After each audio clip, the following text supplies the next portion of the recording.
আমরা সবাই সেনা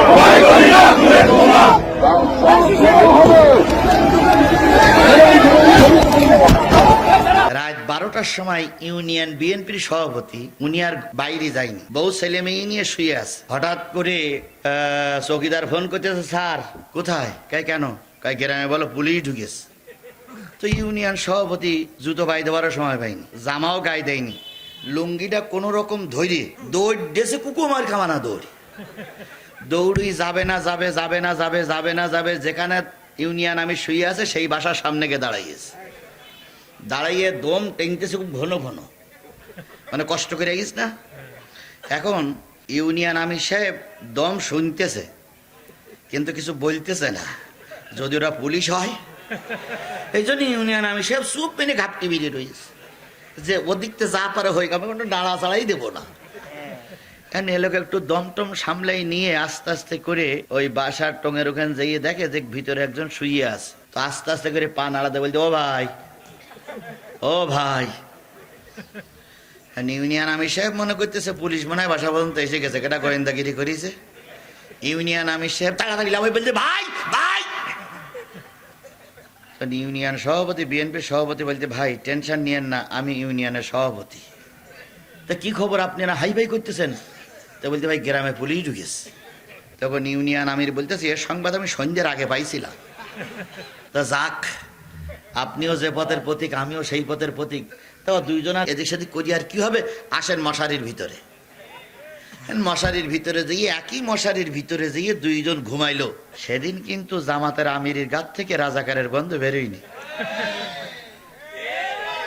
এই কথা বলেন না কেন, কথা বলেন না কেন? সেদিন ইউনিয়নের আমিরের গাত থেকে রাজাকারের গন্ধ বেরোয়নি। লাহুম কুলুবুন লা ইয়াফকাহুনা বিহা ওয়া লাহুম আয়ুনুন লা ইউবসিরুনা বিহা। তাদের চোখ আছে কিন্তু তারা চোখ দিয়ে দেখে না। কি দেখে না? জোরে বলেন, কি দেখে না? ওরে ভাই, শুধু কোরআন দেখে না, কোরআনওয়ালাদেরও দেখে না। মাঝে মাঝে কোরআনওয়ালাদের সঙ্গে সন্ধি করে, যেই না একটু সুযোগ পায় সেই কোরআনওয়ালারা রাজাকার হয়ে যায়। কোরআনওয়ালাদের সঙ্গে একসঙ্গে জোট বন্ধ করে জয়পুরহাটে মিছিল করে, যেই না সুযোগ পায় সেই ওই কোরআনওয়ালাদেরকে পাকিস্তানের দালাল বলে গালিগালা করে। আছে না নাই? আছে না নাই? একই মশারির ভিতরে ঘুমালাম, একই মামলার আসামি। কোর্টে যখন তুললো, ওর ডাইন হাত আর আমার বাম হাতে একই হাত কড়া দিয়ে পড়ানো। কোর্টের বারান্দায় একসঙ্গে দাঁড়ালাম। মামলার 70 জন আসামি, ওরা 40, আমরা 30। একই সঙ্গে খাইলাম, একই সঙ্গে ঘুমালাম, জেলখানায় একই ফ্যানের তলে ঘুমালাম। তখন রাজাকারের গন্ধ পাওয়া যেত না। আর এখন একটু সত্য কথা বললেই কেশের গন্ধ পাওয়া যায়। তাই রাজাকার, আচ্ছা এই রাজাকারের গন্ধই এতদিন পরে আপনাদের নাকে লাগতেছে, এতদিন গন্ধ লাগেনি কেন দুলাভাই? আমাদের এলাকায় সেই 15, 16, 17 সালে এক মশারির ভিতরে একই ইউনিয়নের সভাপতি বিএনপি আর একই ইউনিয়নের আমির একই মশারির ভিতরে ঘুম পড়িছে। এদিক বোধহয় হয়নি, এদিকে হয়নি, সব জায়গায় হয়েছে। আমাদের এলাকায় ইউনিয়ন থানা আমির মাগরিবের নামাজ পড়ে বাড়ি গেছে। থানা আমির বলতেছে, ভাই কোথায়? তো বলতেছে, বাড়ি আসলাম। কয় তাড়াতাড়ি বাড়ির থেকে চলে যান, রাত্রি পুলিশ আসতে পারে। এখন ইউনিয়ন আমির সাহেব মাঠের মধ্যখানে একটা টোং বাসা, টোং বোঝেন? টোং বাসায় যেয়ে মশারি টানে আরামে ঘুমাইছে, যা পারে গ্রামের দিক হয়ে যাক, আমার যেন কিছু না হয়। রাত 12টার সময় ইউনিয়ন বিএনপির সভাপতি উনি আর বাইরে যায়নি, বউ ছেলে মেয়ে নিয়ে শুয়ে আছে। হঠাৎ করে রাত 12টার পরে চৌকিদার ফোন দিয়েছে ইউনিয়ন বিএনপি সভাপতির, স্যার পুলিশ ঢুকলো।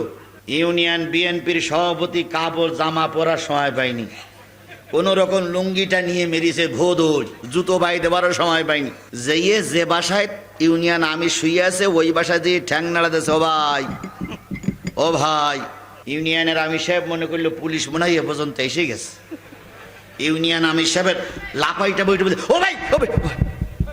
তো বলছে, চিন্তার কোনো কারণ নেই, আমি ইউনিয়ন বিএনপির ইউনিয়ন সভাপতি। কি ভাই? ভাই পুলিশ ঢুকেছে। তখন বিএনপি সভাপতির কথা শুনে ইউনিয়ন আমির বলতেছে, পুলিশ ঢুকবে আমি আগের থেকে জানতাম। ইউনিয়ন বিএনপি সভাপতি বলতেছে তাহলে আমি এখন কি করব? জামাতে আমির বলতেছে এর ভিতর ঢোকেন, দুই ভাই একসঙ্গে ঘুমাই একই মশারির ভিতরে।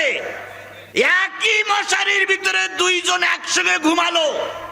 সেদিন রাজাকারের গন্ধ নাকে লাগেনি। এই কথা বলেন না কেন? সেদিন রাজাকারের গন্ধ নাকে। একই মামলার দুইজন আসামি, হাত কড়া পরাইয়ে, এর ডাইন হাত ওর বাম হাত, উনি বিএনপি ইনি জামাত, দুইজন একই জেলখানায় যেয়ে একই ওয়ার্ডের ভিতরে একই জায়গায় থাকলো, ঘুমাইলো। সেদিন জামাতের রাজাকারের গন্ধ লাগেনি। 5 তারিখে যখন দেশ স্বাধীন হলো তখনই একদল লোকের নাকে এখন রাজাকারের গন্ধ পাওয়া যাচ্ছে। কথা বলেন, কথা বলেন, কথা বলেন। আমার আজকের মাহফিলের প্রধান অতিথি যথার্থই বলে গেছেন, যদি আমরা সবাই মিলেমিশে আগামী দিন আগামী দেশ গঠনের জন্য একত্রতা ঘোষণা করতে না পারি, আবার স্বৈরাচার আওয়ামী লীগ মাথা উঁচু করবে। সুতরাং স্বৈরাচার আওয়ামী লীগকে মাথা উঁচু করতে দেওয়া হবে না। এই মর্মে যদি এখন বিএনপি জামাতের ভিতরে কোনো কোন্দল তৈরি করা যাবে না, যাবে না, যাবে না। যতদিন পর্যন্ত আমাদের ভিতরে ঐক্য ছিল ততদিন পর্যন্ত দেশে একটা শান্তি ছিল। যেই না ঐক্যের ভিতরে ফাটল সৃষ্টি হয়েছে, সেই অন্য দল ঢোকার জন্য চেষ্টা করছে। আমি প্রায় জায়গায় বলি, গ্রামের 2 বিড়াল ছিল, বিড়াল অনেকদিন খেতে পায় না, প্রায় মরার মতন, 2 বিড়াল মরার মতন হয়ে গেছে। হঠাৎ করে রান্নাঘরের থেকে একটা রুটি ম্যানেজ করেছে 2 বিড়ালে। 2 বিড়ালে এক রুটি নিয়ে মনের আনন্দে মাছখোলা বিলির মাঝখানে এক বটগাছ, সেই বটগাছ তলায় যেয়ে বলতেছে, অনেকদিন পরে রুটি পাইছি, এসো বন্ধু 2 জন ভাগ করে খাই। এক বিড়াল বলতেছে, ভাই রুটি কিন্তু আমি ওই ঝুড়ির ভিতরতে আমি পেড়েছিলাম, আর তুই কিন্তু নিচের থেকে আমার ট্যাকেল দিয়েছিলি, সুতরাং আমার দায়িত্ব বেশি, তুই 4 আনা খা আর আমি 12 আনা খাই। নিচের বিড়াল বলতেছে, ভাই তুই তো উপরের থেকে পড়ে যাতি, যদি আমি ট্যাকেল না দিতাম, সুতরাং তুই অর্ধেক আমি অর্ধেক। উপরের বিড়াল বলতেছে, না আমি 10 আনা তুই 6 আনা। এই করি যখন নিজেরা গুতুগুতি করছে, মগডালে ছিল এক বানর। বানর চিন্তা করতেছে, রুটি নিয়ে এরা ভাগ করতে পারতেছে না, তাহলে ভাগটা তো আমার করে দেওয়া লাগে। ভালো করে বুঝেন মাছখোলার মানুষ।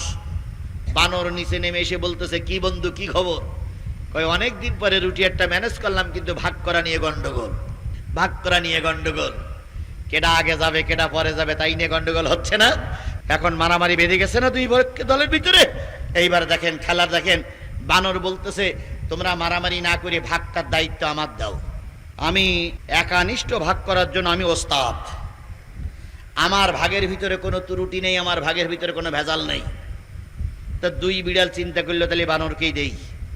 বানর বলতেছে, শোনো বন্ধু, এই রুটি ভাগ করতে গেলে দাড়ি পাল্লা লাগবে, দাড়ি পাল্লা ছাড়া সমান ভাগ করা যাবে না। 2 বিড়াল আবার কি করবে, যে কোনো জায়গাতে একটা দাড়ি পাল্লা ম্যানেজ করেছে। বানরের হাতে দেশে পাল্লা, বানর এবার রুটি নিজে হাতে ছিঁড়ে একবার ইচ্ছা করে একদিকে একটু বেশি দেশে আর একদিকে একটু কম দেশে। দেওয়ার পরে যখন দাড়ি পাল্লা উঁচু করেছে, দেখে একদিকে বেশি, তখন বানর চিন্তা করলে একদিকে বেশি হয়ে গেছে, এটুক তো তোমার দেওয়া যায় না, এটুক আমি খেয়ে ফেলি। এখন বানর খাওয়ার নামে কামড়াই যতটুক খাবার দরকার তার চেয়ে একটু বেশি খেয়েছে। আবার দাড়ি পাল্লা উঁচু করেছে, ওই পাশে বেশি এই পাশে কম, ওখান থেকে আর খানিকটা খেয়েছে, ওই পাশে কম এই পাশে বেশি, খাইতে খাইতে 12 আনা খাওয়া শেষ। 2 বিড়াল ভাগে সমস্যা দেখার কারণে 2 বিড়াল তাকাই তাকাই দেখতেছে যে ভাগটা নিজেরা করতে পারলাম না, দিলাম কার হাতে? বানরের হাতে। এখন বারণ দেখতেছি ভাগ করতে করতে সব খেয়েই বলতেছে। তখন এক বিড়াল আর একজন বিড়ালের মুখের দিক তাকাই বলতেছে, কি ভাগ তুই আর আমি করব না বানর করবে? তাকাই দেখ, 3 বার 4 বার দাড়ি পাল্লাই তুলেছে, তাতে 12 আনা খাওয়া শেষ। আর একবার যদি দাড়ি পাল্লাই তোলে তাহলে তোর আর আমার কপালে জুটবে না, সব বলো বানর ভাগ করে খাবে। এখন ভাগটা তুই করবি, আমি করব না, বানর করবে। বিড়াল 2 জন বলতেছে, কান ধরে তওবা কর, যা আমরা আর বানরের হাতে ভাগ করতে দেব না, যেটুক আছে ওইটুক ছিনাই নিয়ে দুইজন ভাগ করে বানরের পাছায় দুটো লাথি মেরে বলতে, তুই যে কত বড় ভাগ করতে পারিস এটা আমাদের জানা গেল। ও আমার ভাইরা, জামাত আর বিএনপি দীর্ঘদিন না খেয়েছিল, দীর্ঘদিন কষ্ট করেছে। কথা বলেন ঠিক না বেঠিক? দেশ নামক যদি রুটির সঙ্গে তুলনা করা ঠিক নয়, দেশ নামক একটা আমানত তারা ম্যানেজ করেছিল। সেই আমানতের ভিতরে যখন এই বিড়ালের মতন ভাগ বাটারা নিয়ে ঝামেলা করে যখন দুই পক্ষ দুই দিকে দাঁড়িয়ে গেছে, ঠিক সেই সময় বানর নামক বাংলাদেশের সবচেয়ে বড় শত্রু ভারত আমাদের মাথার কাছে উঁচু হয়ে দাঁড়িয়েছে। কথা বলেন, কথা বলেন, কথা বলেন। বিএনপিকে আশ্বাস দিচ্ছে যে তোমরা যদি ক্ষমতায় যাও আমরা তোমাদের সাপোর্ট করব, খবরদার যেন জামাত ক্ষমতায় না আসে। আর বিএনপি বা অন্যান্য রাজনৈতিক দল বলতেছে তাই তো জামাতের ক্ষমতায় আসতে দেওয়া হবে না। রুটি ভাগ করতে করতে ইতিমধ্যে বানর নামক ভারত কিন্তু খাওয়া শুরু করেছে। বিএনপির ভাইদের পায়ে ধরে বলি, জামাতের ভাইদের পায়ে ধরে বলি, রুটি ভাগ করার দায়িত্ব বানরকে দিও না, নিজেরাই দেশ ভাগাভাগি করো। তবু কোন জালেম ফেরাউনের হাতে ক্ষমতা তুলে দিও না। দিলি বাংলাদেশ নামক রুটি এক ফোঁটাও তোমরা পাবা না। এটা যত তাড়াতাড়ি এদেশের লোক বুঝবে ততই কল্যাণ। কথা বলেন ঠিক না বে ঠিক? যত বুঝতে দেরি হবে ততই এদেশের 12টা বাজবে।